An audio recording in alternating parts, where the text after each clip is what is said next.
मित्रों, किसी भी व्यक्ति को दरिद्र बना देने वाला कुछ नहीं होता। वास्तव में व्यक्ति की मानसिकता ही उसकी दरिद्रता का कारण होती है, क्योंकि हम जैसा सोचते हैं वैसा ही तो प्राप्त करते हैं। इस तथ्य को हमें ध्यान में रखना चाहिए।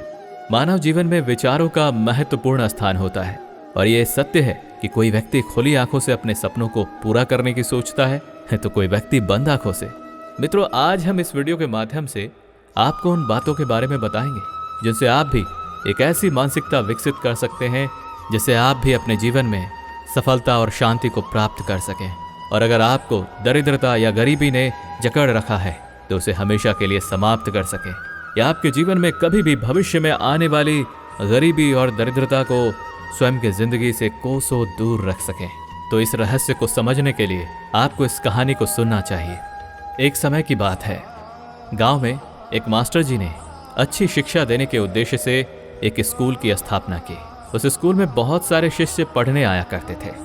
मास्टर जी भी लगन और मेहनत से और बिना किसी लोभ लालच के ईमानदारी से बच्चों को बेहतर से बेहतर शिक्षा देने में जी तोड़ मेहनत कर रहे थे। एक दिन मास्टर जी और उनका एक शिष्य गांव में शिक्षा के प्रसार के उद्देश्य से गांव का भ्रमण कर रहे थे। जब वे चल रहे थे तो एक बड़े से खेत के पास पहुंचे। वहां उनको जोड़ों की प्यास लगी थी, तो उन्हें उस बड़े से खेत के बीच में एक फूस की झोपड़ी दिखाई दी। मास्टर जी और उनका शिष्य उस घर के पास जाते हैं और दरवाजे के पास जाकर आवाज लगाते हैं।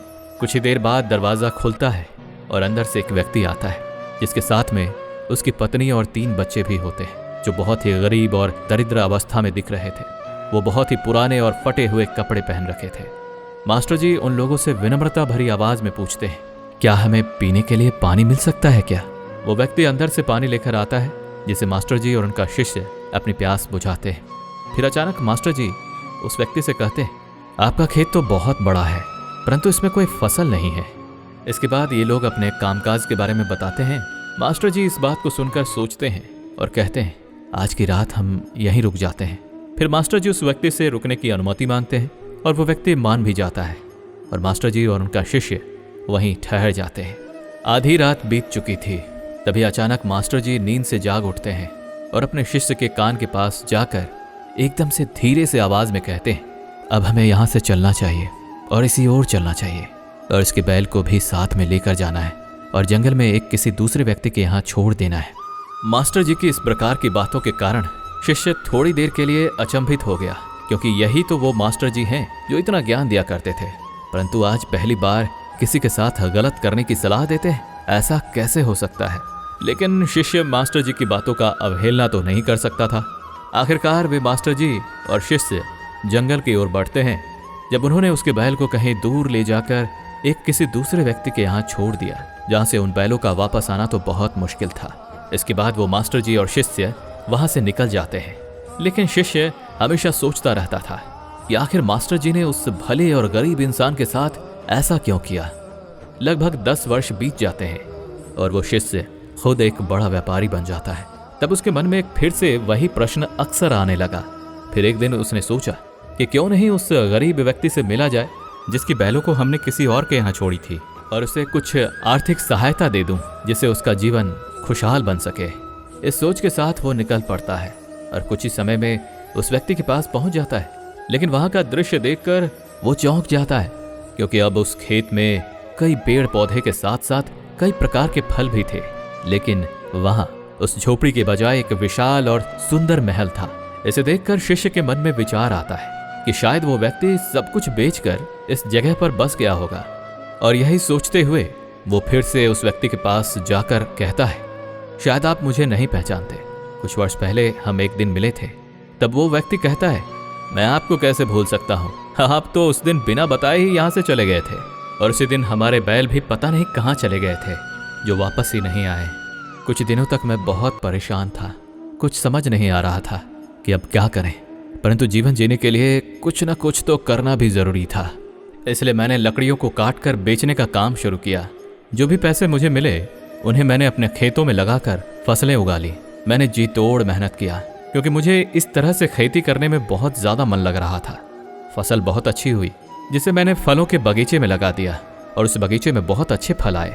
इस तरह से मैंने बहुत सारे फसल बेचे और फिर फलों को सालों तक बेचा और आज मैं शहर का सबसे बड़ा व्यापारी बन गया हूँ।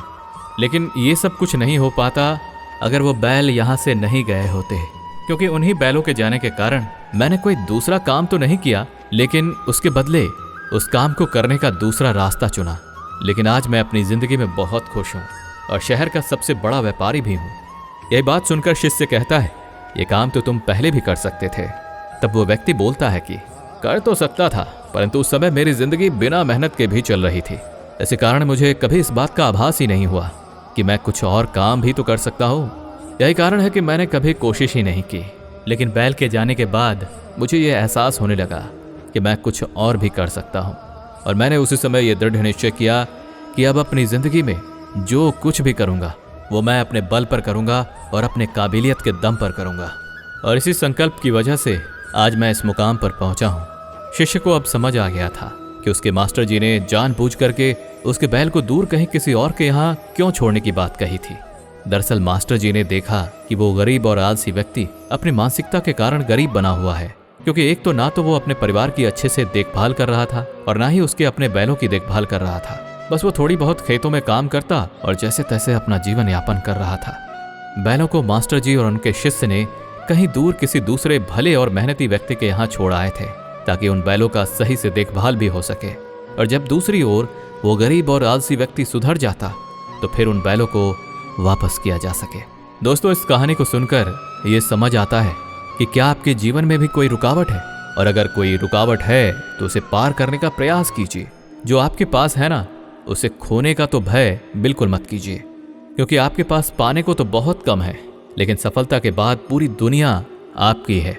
इस कहानी से हमें भगवत गीता के 5 सबक सीखने को मिलते हैं। पहला, कर्म करो और फल की चिंता मत करो।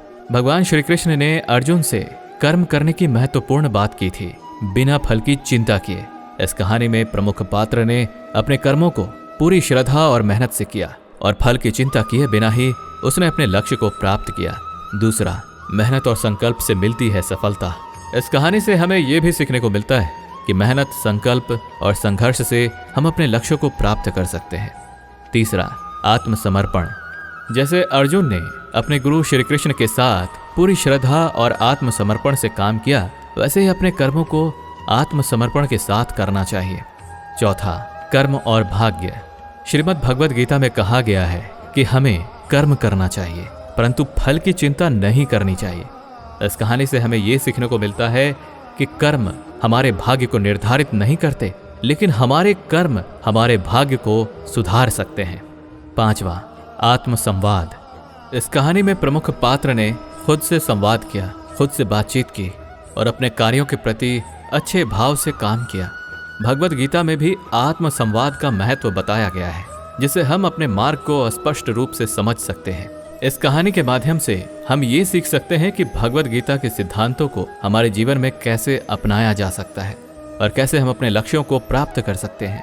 ये हमें ये भी सिखाता है कि कर्म, संकल्प और आत्मसमर्पण से हम किसी भी मुश्किल को पार कर सकते हैं और अपने जीवन को सफलता की ओर अग्रसर कर सकते हैं और अपनी जिंदगी से गरीबी और दरिद्रता को कोसों दूर रख सकते हैं।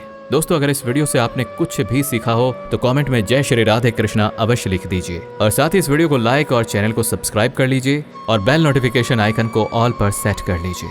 धन्यवाद।